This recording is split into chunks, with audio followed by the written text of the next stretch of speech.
And joining us today to discuss this is Major General Shashi Asthana, international strategic and military analyst. Thank you so much for being with us, sir. Pleasure speaking to you and your viewers.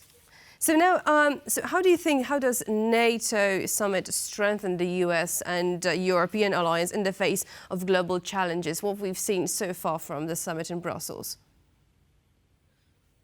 As far as summit in Brussels is concerned, I think Ukraine topped the agenda. And firstly, my congratulations to the NATO members for the 75th anniversary. And certainly this is the largest military alliance in the world, perhaps. NATO is much closer and much stronger today. And minus NATO, maybe Ukraine would have a fair amount of problems. So under the aggression of Russia, I think all the NATO members, they did come much closer than what they were a little while earlier, when there were certain differences in a manner of the defense spending, as well as the efforts towards the collective security was concerned. So that's one part of it.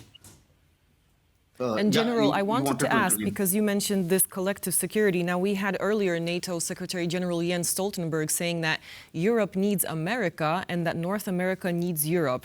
Just how important is it that they do stick together? It is certainly important that the American efforts and the American arsenal, as well as the American, shall I say, comprehensive national power, as well as military power, all are important and all add on to the strength of NATO. Although there is no doubt that in the present summit, as you rightly asked the first question, my response to that is that certainly Europe is looking towards a scenario that in case the help from America is slightly reduced, maybe later.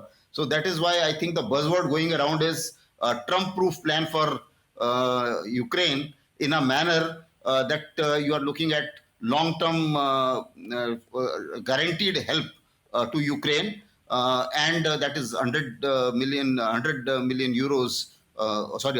euros in 5 years.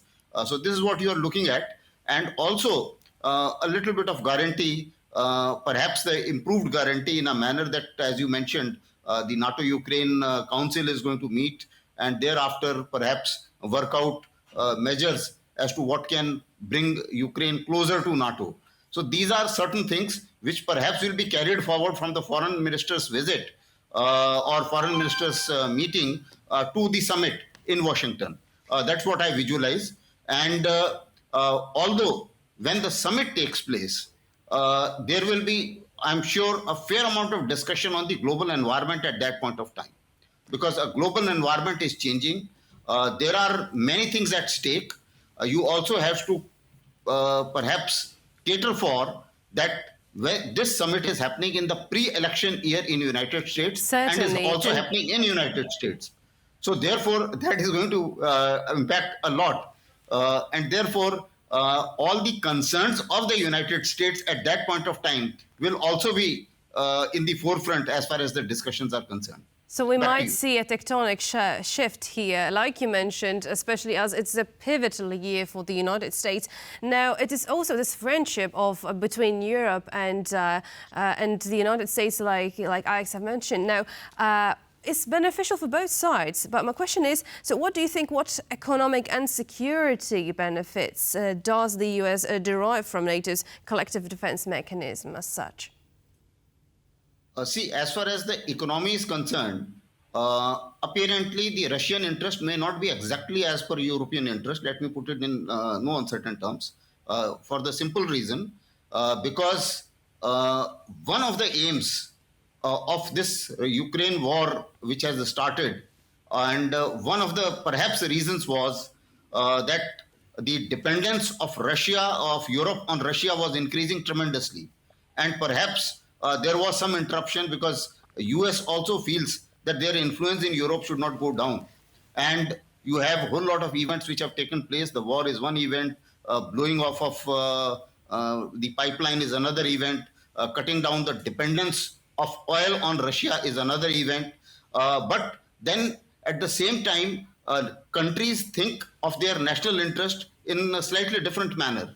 For example, let me highlight that even as of today, as we speak, the nuclear fuel is still being bought by USA. The oil is the fertilizers are still being bought by USA. The Europe reduced its oil dependence from 37% to 8.7%. Unfortunately, it has again increased to about 15% courtesy the LNG.